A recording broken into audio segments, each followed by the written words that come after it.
program is called What's Going On Here, and tonight our show is a little bit different.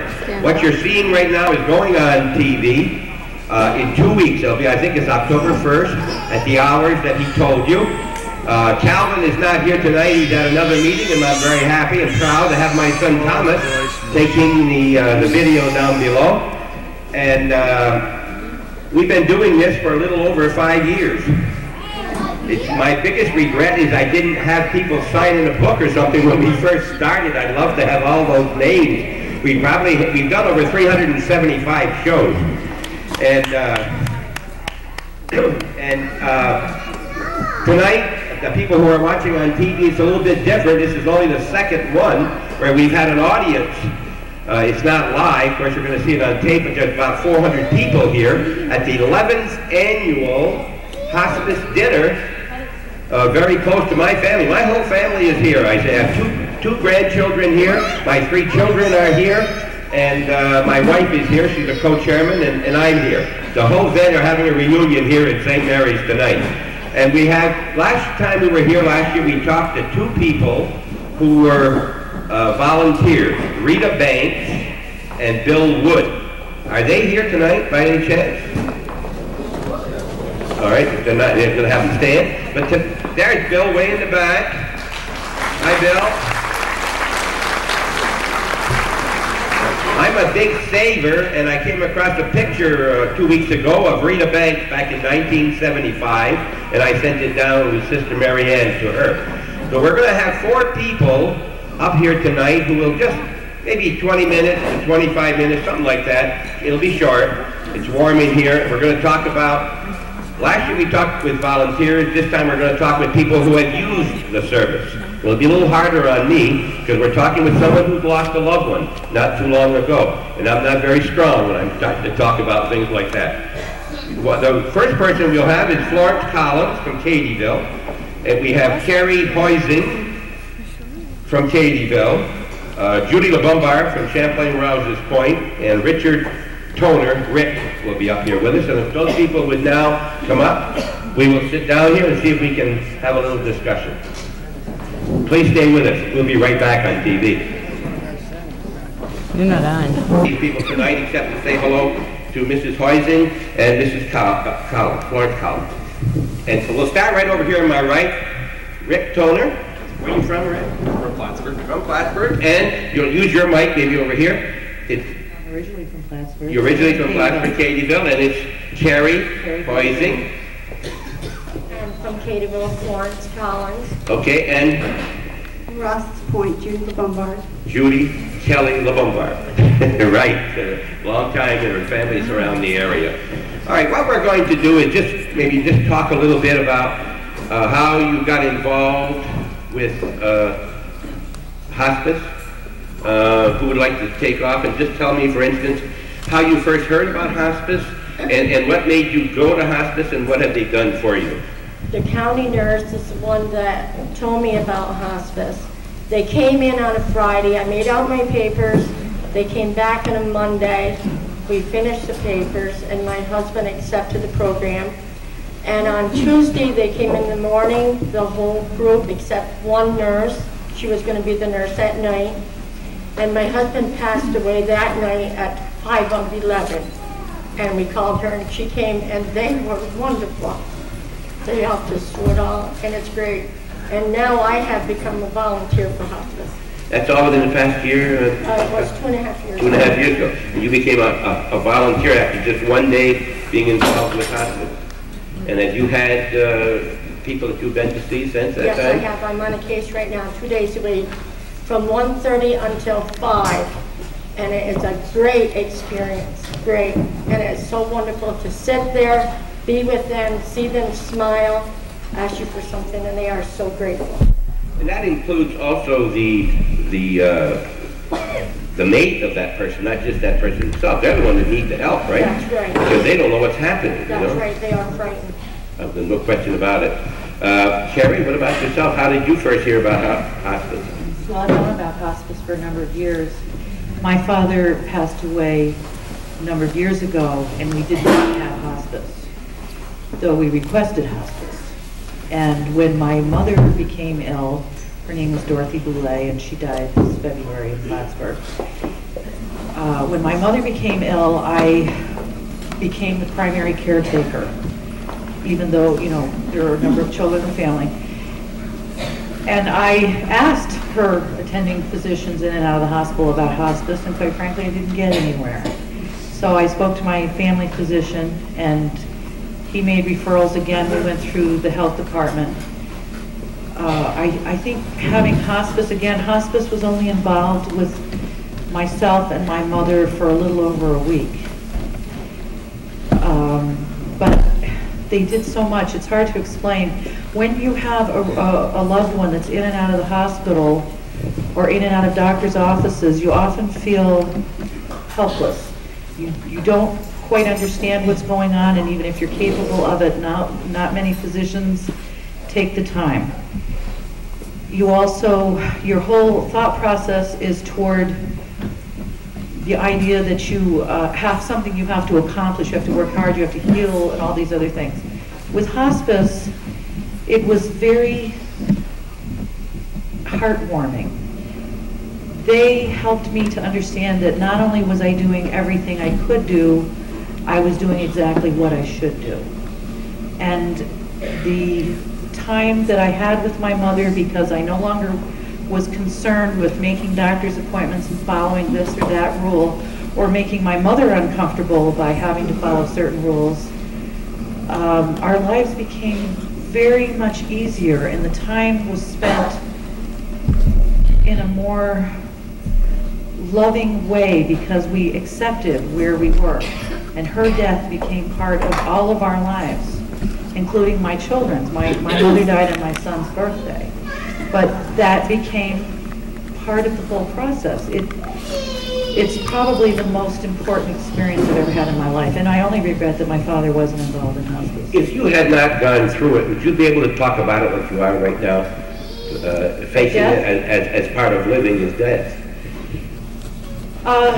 Yes, but I have a medical background of sorts. But at the same time, with my father's death, I was forced to, not forced, I chose to spend the nights at the hospital, because anyone who has had a loved one in the hospital, you have to understand, my feeling is you really must advocate for that person. Don't send them there alone.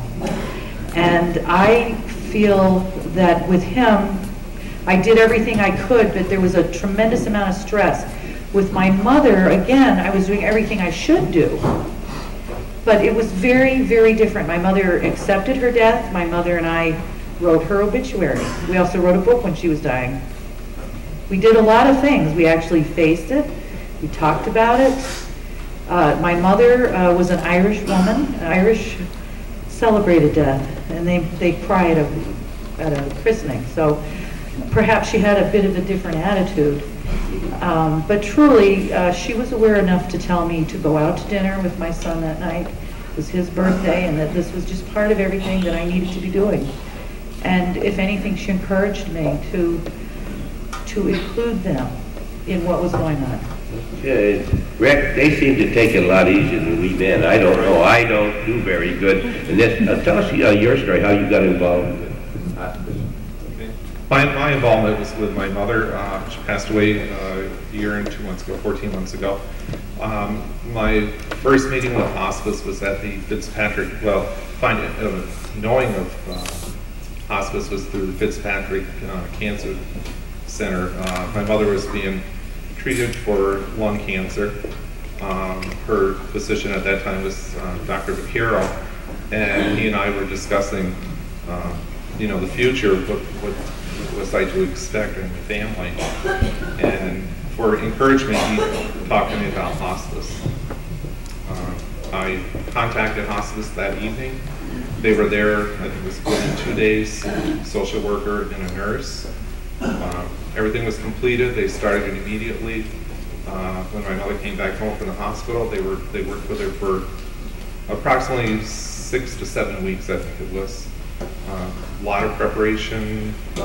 They provided a hospital bed. They helped with medication. The nursing staff helped with making sure she was medication compliant. they did everything to make her adjustment at home very easy and very comfortable. You know, it's very sad, but everybody's very attentive out there because we're all going to face this. We all have to go in the same direction sooner or later.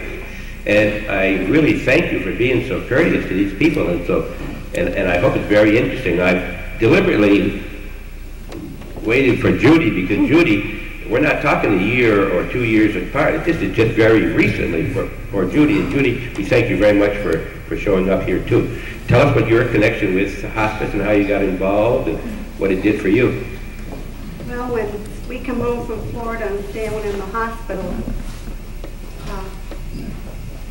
we knew, and it was through them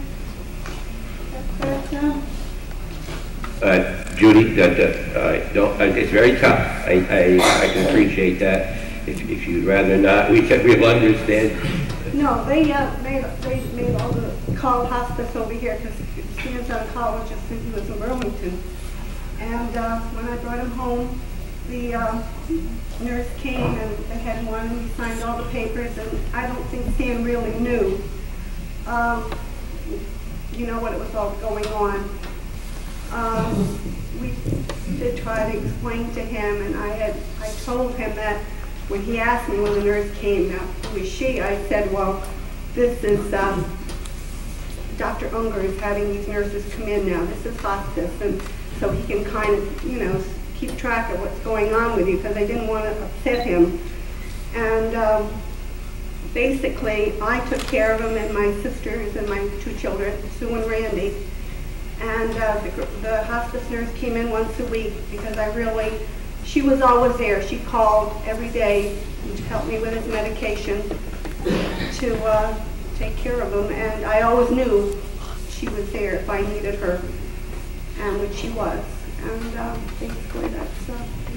Stan was very strong. He prepared himself long before hospice, changing homes for you, getting things in order. I would think that maybe when you hesitate calling hospice in, you figure the longer you wait, the longer the eventuality is going to take to happen. People say, I don't want to make a will, I'm not going to die right now, and you think if you make a will, it's going to happen, and you put it off. And maybe sometimes people feel that way about hospice.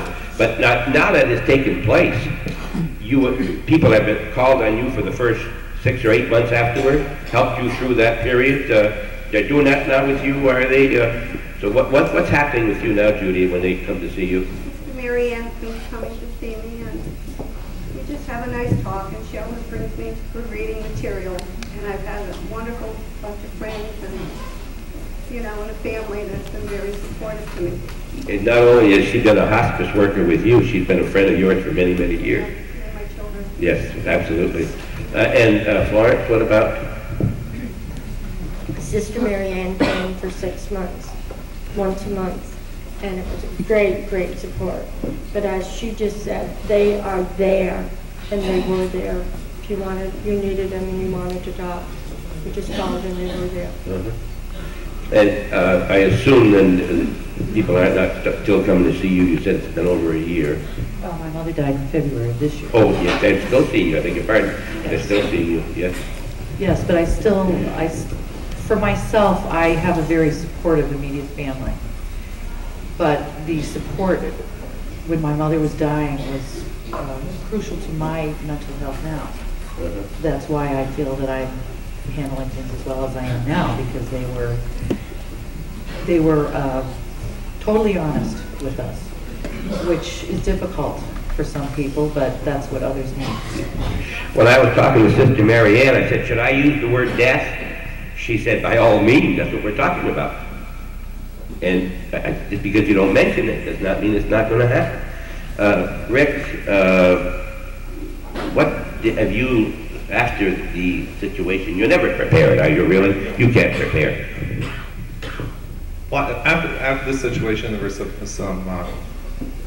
family disagreements about how things were handled. But for the most part, we all thought, hospice was very supportive, and Sister Mary Ann Gore, again, give her credit, has been following right up until actually this Friday I just received a card on the anniversary of my mother's birthday, which would be today, as a matter of fact. But they're very supportive. Special kind of people. Yes, they're a very special kind of people. Yes.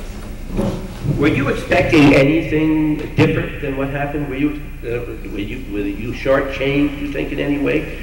Did you expect them to come in and take over and be there 24 hours a day? Some people do. They think hospice is going to come in and just take over for 6 months without leaving the house, and that's not what happens. You weren't expecting that, or were you? Well, actually, in a way, I was hoping I was hoping that they would take over, because it was very difficult for the family. They did come in. They did a lot, but they left a lot of responsibility to the family. Again, the medication. We were told how to chart medications. We were told just different signs to watch for as the terminal illness progressed. We were in contact with them all the time. If they weren't there at the house, they were there 3 days. The nurse was there 3 days a week. A healthcare provider 2 days a week. But not 24 hours. But they were there quite often and gave us a lot of relief. For anybody who just tuned in and you're wondering where we are, we're in St. Mary's Auditorium in Champlain, New York, and we're talking with 4 people who have had, over the past several years, the services of hospice. It's the 11th annual dinner for hospice, where some 400 people have come here. They've purchased their dinner, and they bought, I guess we can say, it's chances, or they're going to win up to 60 some odd drawings when this is over. You're all going to go home heavily laden. Alfreda Willette said she wants to win a couple different things. She told me before it started. Would you recommend hospice to others, Gary? I constantly recommend hospice to others every day.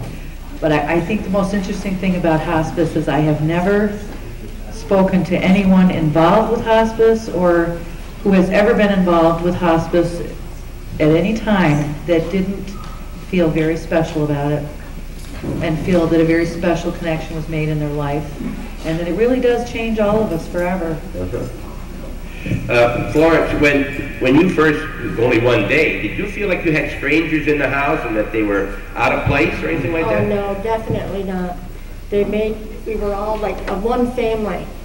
And I'll never forget one of the nurses. My daughter-in-law, who's a nurse practitioner, was there, and my son. And this was on Tuesday morning. So I said to them, is there any sign that I will be able to tell when it gets real close? Because they're leaving Thursday, and I want them back. And I asked for the nurse, and it was Priscilla at that time. And she said, it isn't going to be that long. So it didn't register. And all at once, it sank in, and we all began to cry naturally. And my daughter-in-law began to cry, but she spurted right up. She said, but I'm a nurse, I'm not supposed to cry. Yeah. But it was a great, great feeling knowing they were there. Judy, you have a nurse in your family. You have a sister who we all know is a very good nurse and has helped us over the years. Did she help you in this, or did she advocate hospice for you? No, she didn't. Like I said, this was done through Dr. Unger. But she was there with me all the time. She came home from Canton, stayed with me, and Randy and Sue took their turns with me. And like I said, the nurse came in, Karen came in and called. And I knew she was there if I needed her. You know, experience is the best teacher. If you had to do it over again, how would you change some of the things you did, if any? Not any, because you know, you always feel like, did I do enough? Did we do enough? Did we? And Dr. Southwick really has helped me with that. I've seen him since then, and I feel, you know, Stan did not want to go anywhere. He did not want to go to New York or anywhere else, and he had Dr. Mark Brzezinski, who was from Boston, and off his second opinion, he was conversing all the time with Stan's condition. So we were very fortunate. We didn't have to go anywhere because he just was very adamant. He had all his confidence in his doctor over there. And so that was the biggest thing, and even after he died, you know. But after speaking to Dr. Southwick, he kind of made me feel good about it, and the hospice. It's very warm in here. You've been very attentive. I think we'll call it an evening right now, but I certainly would like to hear some appreciation for these 5 people. I was as scared as any of them up here tonight, because this is a tough subject for our guests.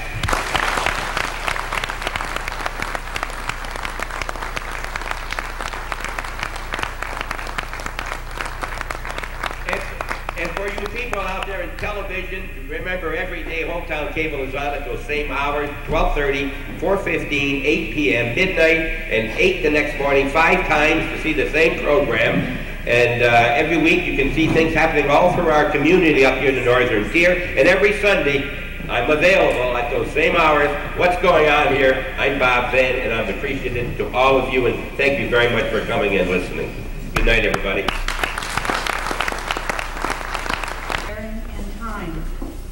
She's devoted her past years to hospice without ever receiving a dime. She is loyal, dedicated, and tireless in her drive to do her best. We appreciate you, we thank you, we praise you. God love you, our honored guest.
Much too quiet in here. Please, another hand for Mr. Salinger.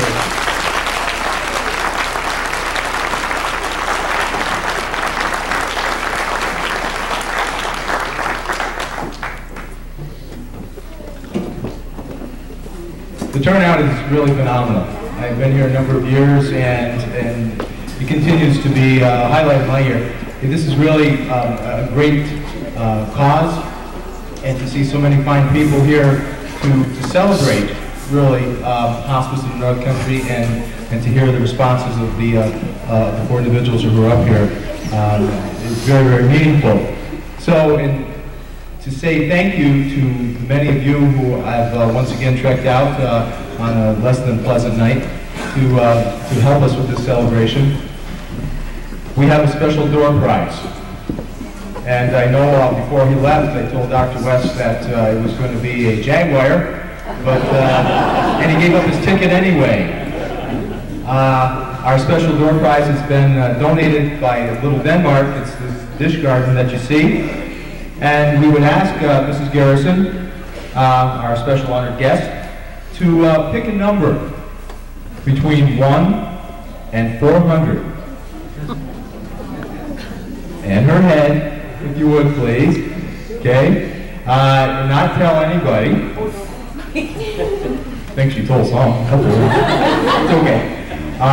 This number is on the back of your ticket. Not the ticket, your entry ticket to the door, the pink tickets. So the number will be somewhere between 1 and 400 for this lovely dish garden. Okay, and that number is 292. 292. And the winner has to be here, so that's a requirement. I mean, somebody here will win. Let me see what my number is. No, I'm nowhere there. 292.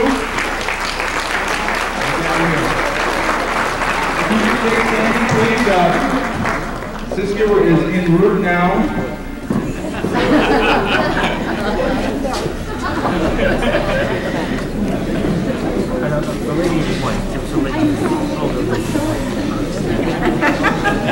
If you could please stand again, please, unless sister, you have your, you know where you're going?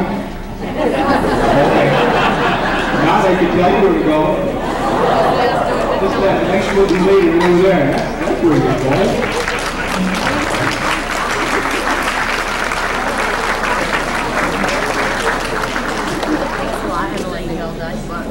You know, there was one